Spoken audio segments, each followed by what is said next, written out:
Hello everyone, आज हम करते हैं magnetic force on current carrying conductor.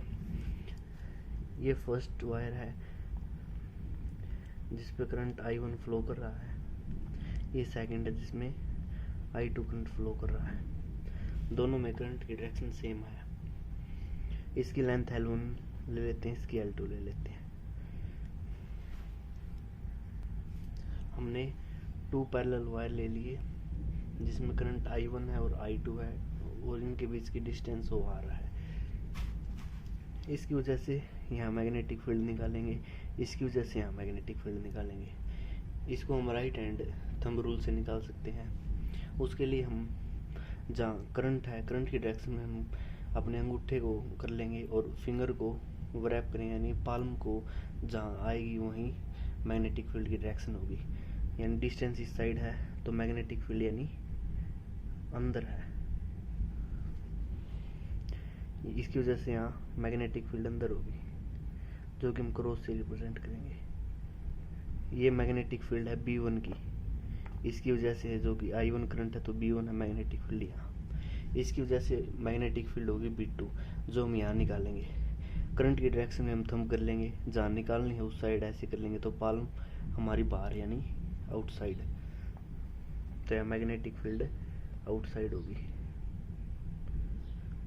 ये मैग्नेटिक फील्ड है B2 की वजह से, ये B1 की वजह से थी, ये B2 की वजह से।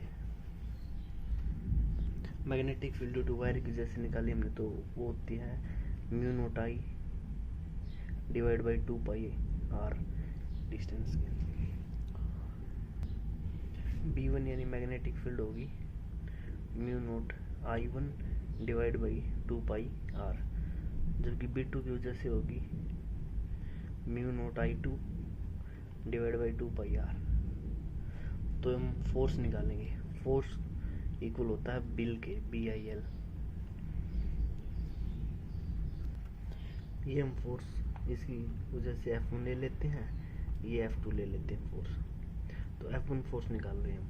F1 यानी ये इक्वल होगा, यानी मैग्नेटिक फील्ड इस पर B2 लगेगी, ये ध्यान रखना होगा। जबकि करंट I1 है, लेंथ हम L ले लेते हैं। मैग्नेटिक फील्ड दूसरे की होगी, क्योंकि यहाँ पर मैग्नेटिक फील्ड इसकी वजह से लगेगी, इसकी वजह से यहाँ मैग्नेटिक फील्ड, जबकि इसकी वजह से यहाँ लगेगी।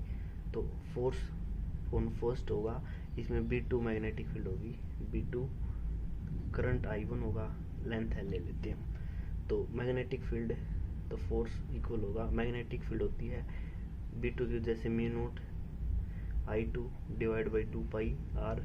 ये I1 ले लेते हैं, ये L ले लेते हैं, वैसे ही वैसे ये हम फर्स्ट ले लेते हैं। अब हम F2 निकालते हैं फोर्स।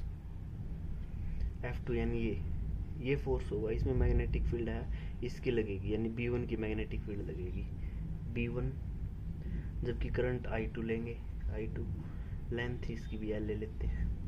तो ये फोर्स इक्वल होगा, B1 इक्वल होता है mu naught I1 divide by 2 pi R के। ये I2 साथ में L, ये सेकंड इक्वेशन ले लेते हैं। यहाँ फोर्स हो F1 हो इक्वल होगा F2 के, जो कि हम FB ले लेते हैं, F के इक्वल ले लेते हैं। यहाँ फोर्स दोनों इक्वल होंगे, दोनों में mu naught by 2 pi R आ रहा है। I1 I2 लेंथ सेम है इनकी, तो दोनों फोर्स इक्वल है यहाँ से। तो यहाँ से हम फोर्स को लिख सकते हैं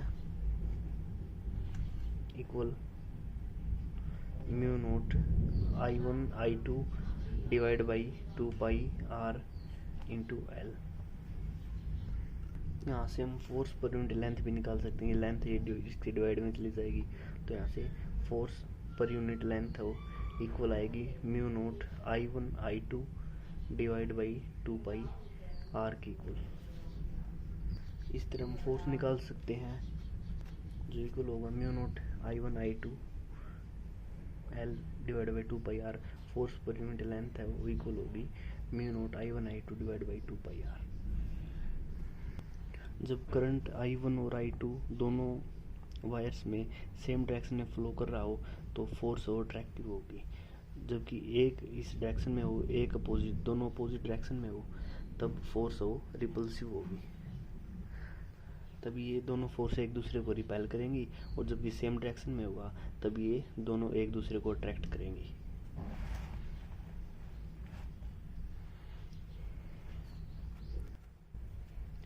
I1 I2 सेम डायरेक्शन होगी, तब फोर्स हो अट्रैक्टिव होगी, एक दूसरे को अट्रैक्ट करेंगे।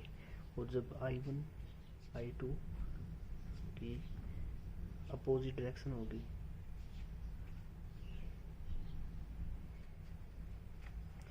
तब फोर्स हो रिपल्सिव होगा,